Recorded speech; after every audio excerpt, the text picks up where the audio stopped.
আনন্দ উল্লাসের মধ্য দিয়ে ময়রাবাড়িতে উদযাপন হলো শিশু দিবস। পণ্ডিত জওহরলাল নেহরুর জন্মদিন উপলক্ষে 14 নভেম্বর দিনটিকে দেশজুড়ে শিশু দিবস হিসেবে পালন করা হয়। এদিন ময়রাবাড়ির শঙ্কর আজান বিদ্যাপীঠ সহ পিএমশ্রী আদর্শ বিদ্যালয়ে ছাত্রছাত্রীরা তথা আমন্ত্রিত অতিথিরা পণ্ডিত জওহরলাল নেহরুর প্রতিচ্ছবির সামনে প্রদীপ প্রজ্বলন করেন। এ উপলক্ষে বক্তৃতা প্রতিযোগিতা, কুইজ প্রতিযোগিতা, ছবি আঁকা প্রতিযোগিতা সহ নৃত্য সঙ্গীতের আয়োজন করা হয়।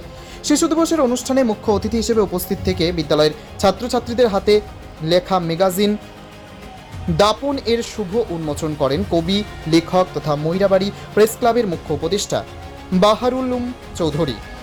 সঙ্গে ছিলেন শঙ্কর আজান বিদ্যাপীঠের প্রধান শিক্ষক ফরিদ উদ্দিন আহমেদ এবং বিদ্যালয়ের শিক্ষক শিক্ষিকারা।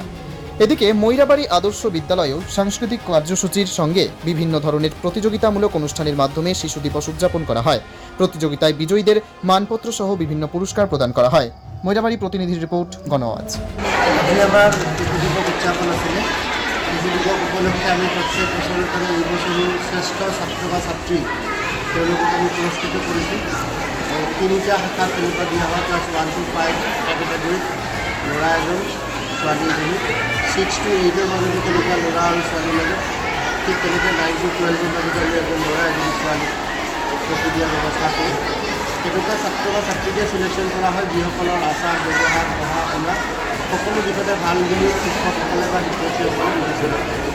গতিকে আজিৰ দিনটো শিশু দিৱসৰ কাৰ্যসূচীৰ লগতে আমি ড্ৰয়িং কম্পিটিশ্যন পাতিছিলোঁ আৰু টুৰিষ্ট স্কুল প্ৰগ্ৰামত আমাৰ লগত পাৰ্টনাৰশ্বিপত আছে ময়ৰাবাড়ি ইংলিছ একাডেমি। তাৰ পৰা আমাৰ শিক্ষাৰ্থী আহিছে, তেওঁলোকেও ভাল পাৰফৰ্ম কৰিছে আৰু তেওঁলোকে ড্ৰয়িং কম্পিটিশ্যনত ভাগ লৈছে, আমাৰ ষ্টুডেণ্টেও ভাগ লৈছে।